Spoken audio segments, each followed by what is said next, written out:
This was the point of the film, was to be like a social document and go, wow. And at the beginning of the film, there's a warning. And it says, if we don't, do something about high school violence, things will get much, much worse. And this will happen to schools all over America. And of course, it was the most prophetic film probably ever made, because that's exactly what did happen. Nothing was done about violence in schools, and leading to Columbine and many, many incidents of guns being brought to school, and where today, you could say high school is a dangerous place. I went back to visit my former teachers at my high school in the Valley, Monroe High School, where I attended.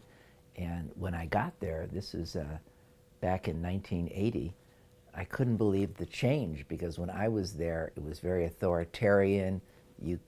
A girl couldn't wear a dress, above her knees, and everything was very regimented. There was no fighting going on. And I returned, and I couldn't believe how discipline there had completely fallen apart. There were people walking around with no shirts. There were gang fighting. There was violence at the school, and I was shocked. And I thought, wow, these schools have come a long way.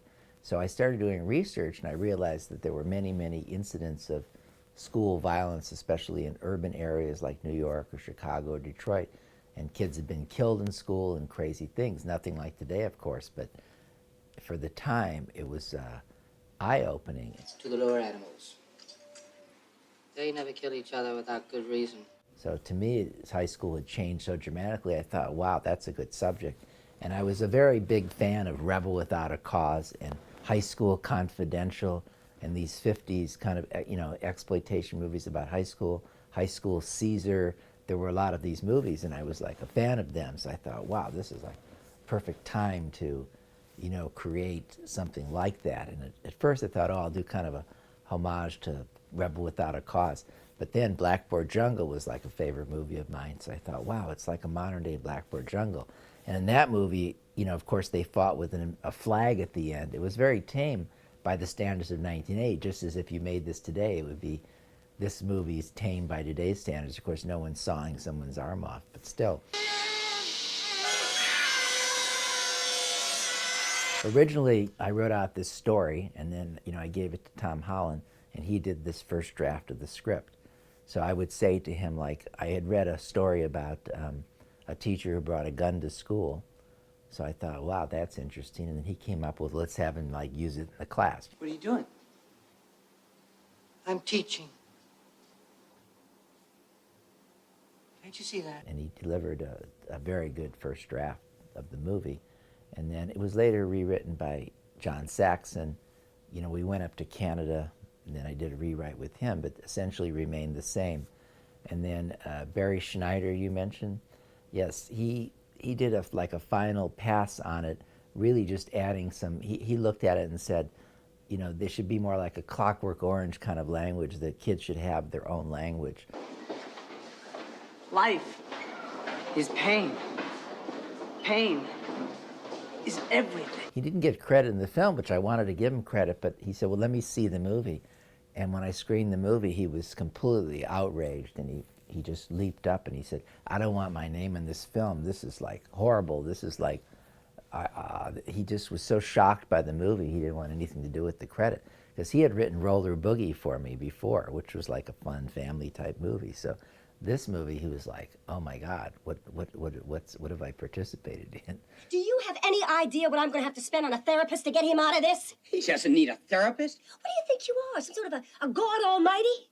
He's just a boy. If he comes near me again, he's going to need a lot more than a therapist. Incredibly enough, there are two movies that they are talking about, they are approaching the same subject, which is a future very fascistic society, dictatorial society. And there was THX 1128 by George Lucas, and this one, the Class of '84. And I used totally different approaches of music. In this one, I had like a kind of acid rock, which was the kind of music that was going on, but I made it very distorted, purposely. In the George Lucas film, it's also about the future dictatorial, repressive, but I use a totally different kind of music. Classical, contemporary music, very cold, totally the opposite of the acid rock. Lalo Schifrin, who I always liked from Cool Hand Luke, he did in great movies. So he wanted to do it, and I was surprised, because again, he said, no, I want to be young, with a youthful movie. And so he did it, and then, we wanted to do he had the idea actually to do a title song. So we were scrambling around. He got it written by this Steve Winwood's writer, and then we brought Alice Cooper in to do the singing. I was fascinated by it. I was fascinated by the idea that it was a dark story, and I thought that it would be a challenge for me to find the sounds and the music the movie needed to have as a contribution. Do I get the fucking gig? No. But maybe I'll give you a shot when you grow up. Now get out. Roddy McDowall I always loved from the Planet of the Apes movies, and I was a lifelong fan since he was, I knew all the old movies that he did with Elizabeth Taylor. So he was like my first thought to get him in the movie. I was so excited that he took the part, and he was like the most professional actor, I've ever worked with, even to this day. He was completely amazing. If I could only be an inspiration to one goddamn growing mind. Michael J. Fox, he was on Family Ties, so I never actually met him in an interview. I saw the tape of him from the TV show, and he played like a good kid. So he came up to work on the film, and I thought, he became such a big star. You still believe in all that bullshit that holds it together. And when it comes down to killing, well, he just got too much to lose. And Timothy Van Patten, the same thing. He was on a TV show, White Shadow. So he played a bad kid in that. It was kind of similar to the role, so I thought, well, that's kind of fits perfectly. Let me fall. I'm just a kid. The ending where Timothy Van Patten falls through the glass and he gets hung, well, in those days there was no CGI, so we actually had to find a location, which we did, where there was a glass, piece that was above a high school auditorium. And so it was shot in a number of different high schools, very difficult. So he had to fall down in one place, but that's actually, there's no CGI. When you look down, you see the glass below, and then a stuntman had to fall through that glass right into the auditorium, and then, we faked the hanging, of course, and then that was like really extremely complicated to do with stunt people and dangerous through this whole glass piece, and very expensive to do. Today, that would just be, a guy hanging with a green screen below him, and you just add all that stuff in. It would be way, way easier to do. I think that the only rights we have are the ones we're willing to fight for. Harry King, I knew him from the Andy Warhol movie Bad, because Andy Warhol movies I loved. I've seen like many, many. Of course, there are 80 of them, but I always modeled my career after Andy Warhol, like thinking, I'll be like this pop Andy Warhol. And like my original films were all like, I just see if I can, do this kind of pop art. And Kevin Thomas, the LA Times, actually picked up on that. He said I was like a pop artist of, an Andy Warhol pop artist for the movies. What's the matter with you? What's the matter with you? What's the matter with me? What's the matter with Matter? Lisa Langlois we got just in Canada. She just came in for an interview and read. And the same with the other, gang members. They were Canadian actors who were shooting in Toronto, so we brought them in. Mary Lynn Ross, she helped greatly with the financing. She knew her girlfriend knew this rich guy in Calgary, and made an introduction. He was like an oil man, and so I went up to Calgary, and he got a bunch of his friends and investors up there, and they backed the movie. And those were in the days of like tax shelters, so they, the people could.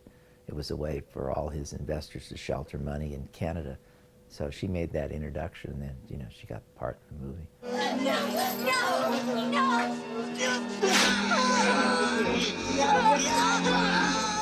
wanted to show that extreme violent rape what this gang was capable of.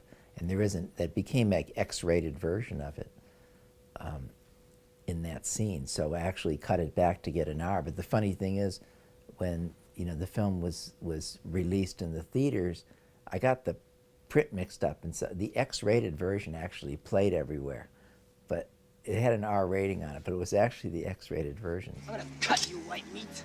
Cut this!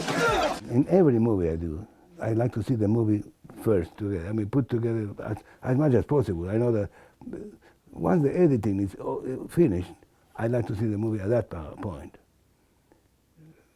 Then I can get the ideas, audio-visual ideas. I didn't work with any music supervisor.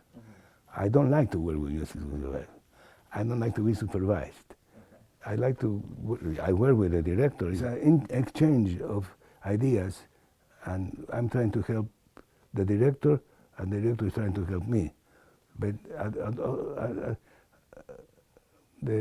I found that supervisors, they have no clue.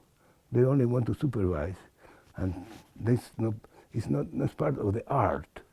Even though it could be a commercial movie, but there's always something artistic. Especially with me, I had to have some inspiration, and the music, the supervisor always cut the inspiration.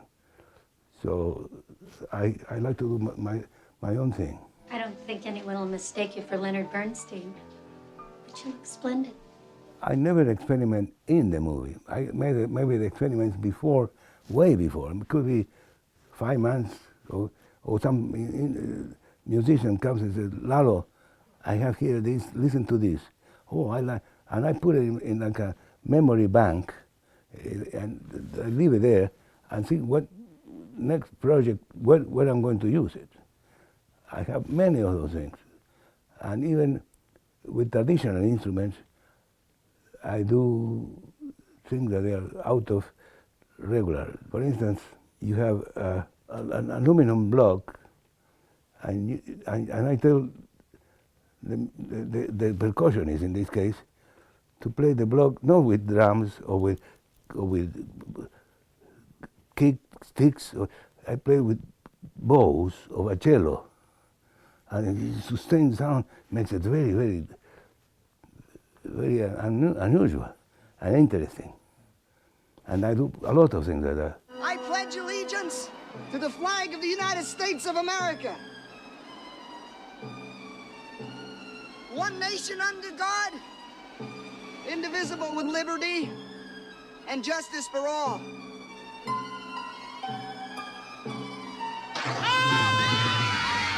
It was the #1 film, and all the cities it opened, New York, LA, all over the country, was the #1 film.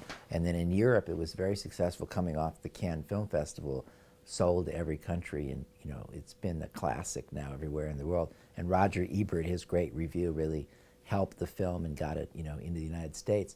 But the distribution of the film in the United States, every place I took the film, this is a good lesson for filmmakers, because everywhere I took the film for distribution in the United States, even after an amazing screening at Cannes where it was hailed as this great new film, I couldn't get a distribution deal in the United States. And every studio just said, this is too controversial. Columbia Pictures, they said yes, they were going to do it. They just needed the approval from Frank Price. And then when he saw the film, he said, no way, we're not releasing this film. And then I took it to Warner Brothers, to another studio, Paramount. And they said, if you do a preview of the movie, you know, and the preview goes well, we'll buy the film. So they said, I said, great. So they called, they said, okay, here's the deal. Frank Mancuso, Sr., right? He's in New York and New Jersey, and you're going to have to screen it in his neighborhood at his local theater, and he'll go and see it and see the reaction. If it's a good reaction, we'll buy the film. So I went to New York with the film, and they said, okay, we're going to screen the film with Death Wish 2. Nobody knows this story, by the way, I'm telling you now. So Death Wish. So we went to the theater, and when I arrived at the theater, the film wasn't with Death Wish. It was playing with Porky's. Oh, and the Porky's. So I went into the theater. I said, oh my God, this theater is all 12-year-old girls. And they had a special teenage girl night where they let all teenage girls in for free if they came with their mothers. Okay, so the entire theater was teenage girls and their mothers. Okay, I went, this is not going to go well. And I tried to change it. They said, no, you have to screen it. So the film came on to this packed audience of teenage girls and their mothers. When this film started to screen, this audience went berserk, hating this movie. They were so shocked.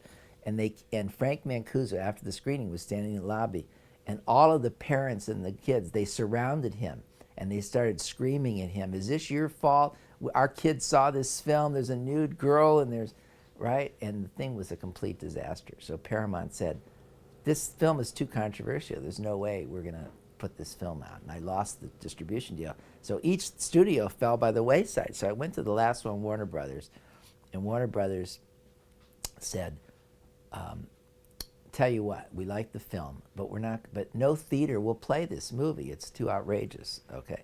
So I go, "What do you mean no theater's going to play it?"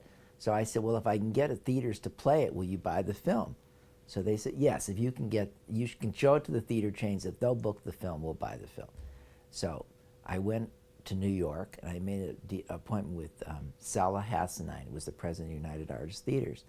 And he said, "Come to New Jersey, to Long Island, to my house." And I said, "Oh no, not again." So I said, "Okay." So I took the print to his house in Long Island, and he had a screening room in the basement of his house.